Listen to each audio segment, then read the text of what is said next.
Hello, welcome to Prism Technologies. I am Venkat. This is part 73 of ASP.NET video series. In this session, we'll discuss about logging exceptions to the Windows Event Viewer. In the previous session, we discussed about the Windows Event Viewer itself. As part of that, we have discussed how to create a custom Windows log and a custom Windows source. In fact, if you remember, we have created this custom Windows log Prism tag. If you haven't watched the previous session, I would strongly encourage you to do so before continuing with the session. In this part of the video session, we'll discuss about logging exceptions to this custom Windows log Prism tag. I have an ASP.NET Web Application project here. On this web form 1, I have a grid view control, and when this web form 1 loads up, we are creating an instance of this dataset object, and then this dataset object has got this read XML method, which is trying to read the XML data from countries .xml, and that data will be loaded into the data set, which in turn we are setting as the data source for the grid view control, and finally we are calling the data bind method. But then if you look at this project, it doesn't have this countries.xml file, so obviously when we run this, we get a file not found exception, and when that happens, we want to log that exception to this custom Windows log Prism tag. Let's see how to do that. In order to do that, I'm going to add a class file to this project. I'm going to call that class file as logger.cs. Let me add that. That should add the class, public class logger, and this class is going to contain a method called log method, and this is a static method.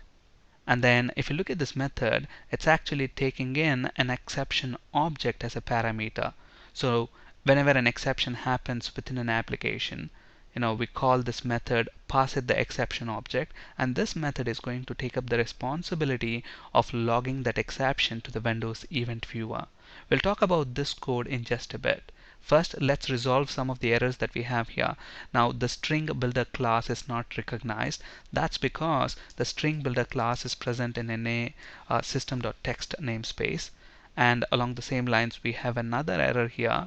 This event log class is not recognized. That's present in system.diagnostics namespace. So let's go ahead and import that as well.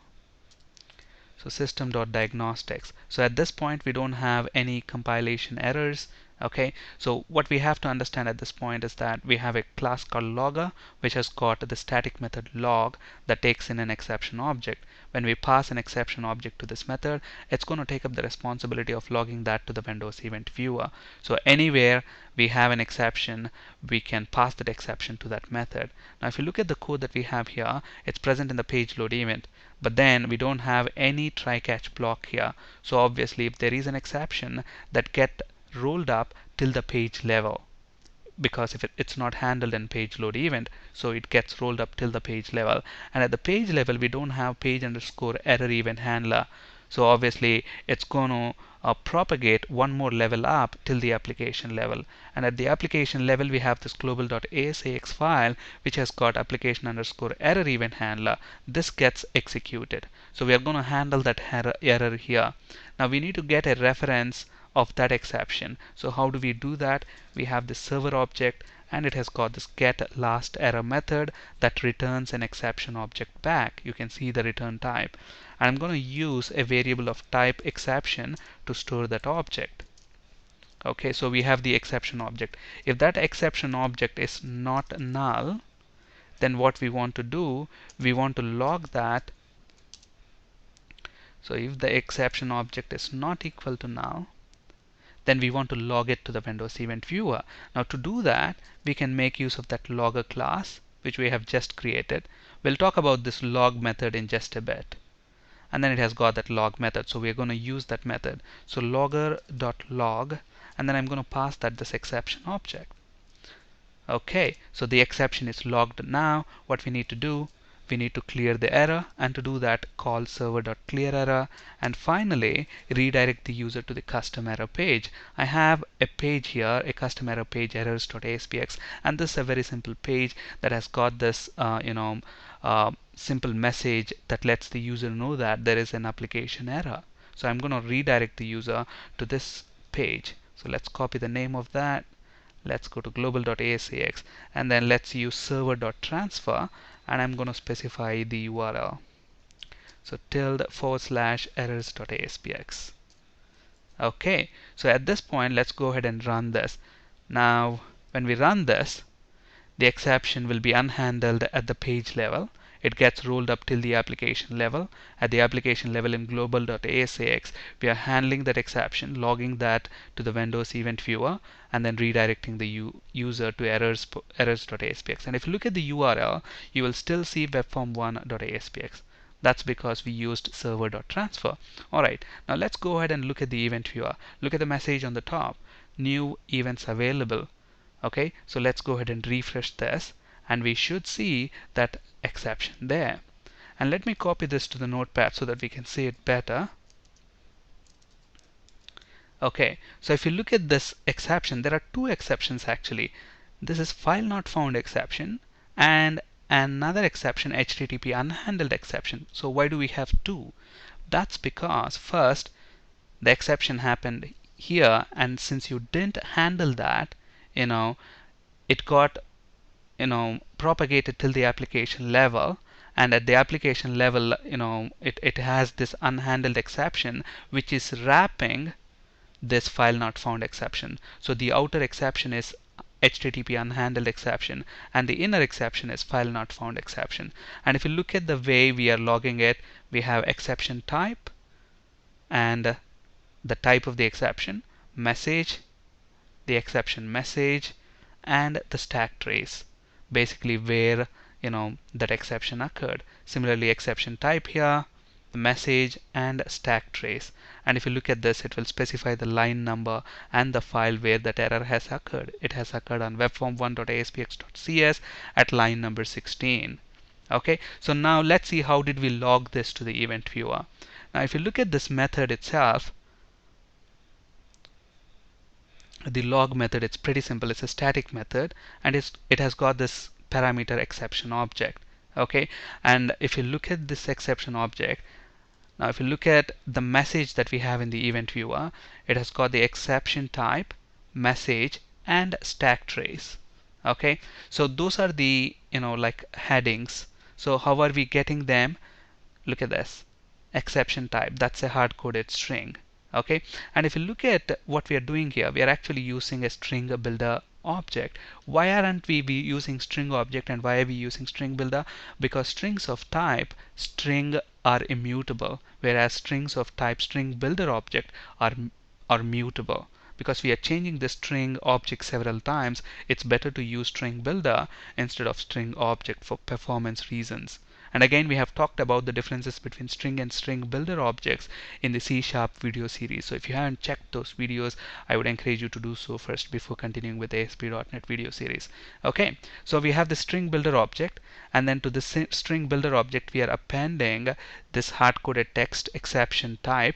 And then you might be wondering, what is this environment.newline? Now that is the new line character that spits out new line character. What's new line character in C#? \n. So instead of having that string, environment.newline, that's more readable. So we have that, because if you look at the message, look at that. After exception type, the exception type is coming in the next line. That's because I have a new line character there. So I am appending that to this exception type. And then we are actually getting the exception type itself. How are we getting that? When we pass in this exception object, look at that, we are getting the type name and then printing that there. After that, I have two environment.newline strings that are appended. So obviously I will have one environment.line and then the other one there. Okay, and then we have this message and then another environment.newline, and then the exception message itself. I'm getting the message property and then appending two new lines, and then finally stack trace, getting the stack trace using the stack trace property, and then two new lines. So we have got until this point. Okay, that's the outer exception. Okay, now we need to check if there is any inner exception. How do we check that? Exception.innerException property, look at the return type, that returns another exception object if there is an inner exception. And we are storing that in this inner exception variable. So while inner exception is not equal to null, what I have done here, I have copied this exact piece of code and pasted it here. all I have done here is, instead of using, here we are using the exception object, but here we are using inner exception object. It's exactly the same piece of code. And then finally what we are doing, we are saying inner exception is equal to inner exception dot inner exception.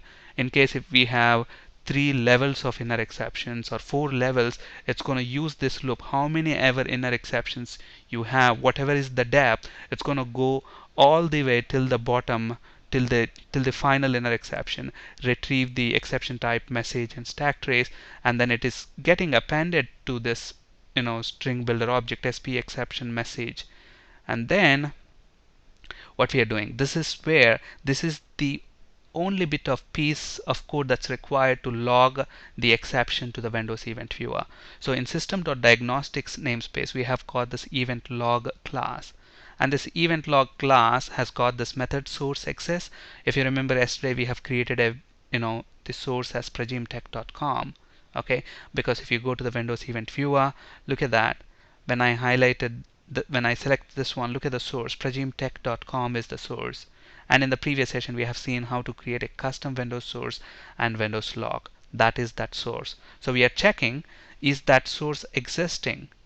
Okay, using source exists. If that returns true, the source is present. So I'm creating a new event log object. Okay, and look at the name of the event log. I am passing in the name of the log here, so that whenever you log a message, that gets logged against this custom log. And if you remember, we have that custom log here, pragimtech. Okay, and then log.source name is pragimtech.com. We are specifying that here. And finally, this is the line that writes that string object to the event viewer, the write entry method. And if you look at this write entry method, it is taking in the message itself. So string builder object dot to string, that returns the string out of that string builder object. And then the second parameter is like, what type of entry do you want? Do you want an error entry or information entry or audit entry? What it is. Okay, so because if you look at the event viewer, look at the application, for example, you can have several types. You have information, errors, etc.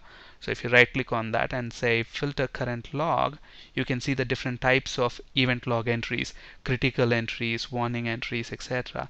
But exceptions are errors, so we're going to log them as errors. Look at that, it's logged as an error. And to specify that, how you want to log that to the event viewer, you use the second parameter, event log entry type. That's an enum, and when I press dot, you have all the entry types there. It's an error. Okay, so that's it. So it's very simple. I mean, it looks big, but then all this is a copy paste of the same piece of code. And then the only line that's important to us is this write entry method. It takes in the string that you want to write to, and then specify what type of entry it is. Is it error, information, etc. That's it. We are done. And then it's also possible, now look at this, since we are allowing this exception to get rolled up all the way till application underscore error, we have inner exceptions. But if you have handled it where that exception has occurred, then you wouldn't have this HTTP unhandled exception. Let's quickly do that. Okay, instead of allowing the exception to roll up till the application level, I can handle that exception here and log it to the event viewer. How do we do that? Simply use the try catch blocks. So I'm going to say try, and then I'm going to use this catch block, and then we catch whatever type of exception that happens.